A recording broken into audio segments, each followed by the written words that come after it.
आमदार साहेब, दगडूशेठ मंदिरासाठी आपण फरासखाना आणि विश्रामबाग पोलीस स्टेशनची जागा घेतोय. तो नेमका काय प्रस्ताव आहे आणि ती जागा घेण्याच्या पोलीस स्टेशनसाठी कुठे जागा दिली? आज कसबा मतदारसंघाचा आमदार झाल्यानंतर मी हा जो कसबा मतदारसंघ हा संपूर्ण ऐतिहासिक आहे. जुनं पुणे अशी त्याची ओळख आहे. हा छत्रपती शिवाजी महाराजांनी सोन्याचा नांगर फिरवल्यापासून त्या ठिकाणी लाल महल हा त्यांच्या वास्तव्याचा, त्या ठिकाणी स्वतः छत्रपती महाराजांचं वास्तव्य होतं.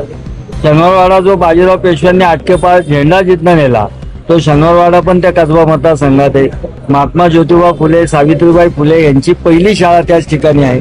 लोकमान्य टिळकांनी जेव्हा स्वातंत्र्य करता सार्वजनिक गणेशोत्सव चालू करावा ही संकल्पना आणली आणि तो गणेशोत्सव 1893 साली त्याच कसब्यातनं चालू झाला.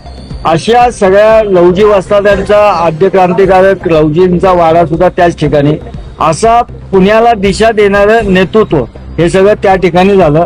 सार्वजनिक गणेशोत्सव 135 वर्ष त्याच ठिकाणी होत आहे.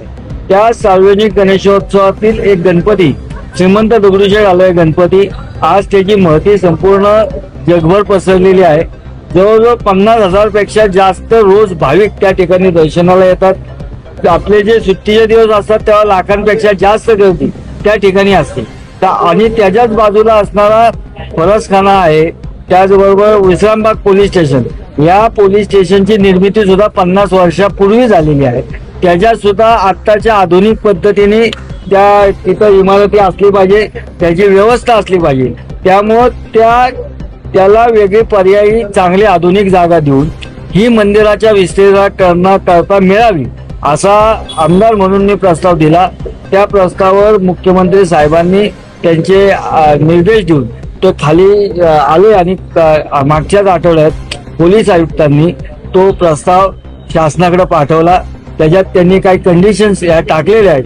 अशाच नवनवीन बातम्या व घडामोडी पाहण्यासाठी आमच्या चॅनलला लाईक, शेअर व सबस्क्राईब करा. टॉप न्यूज पुणे जाहिराती व बातम्या देण्यासाठी संपर्क मुख्य संपादक कैलास गायकवाड. संपर्क क्रमांक 80 80 17 80 77.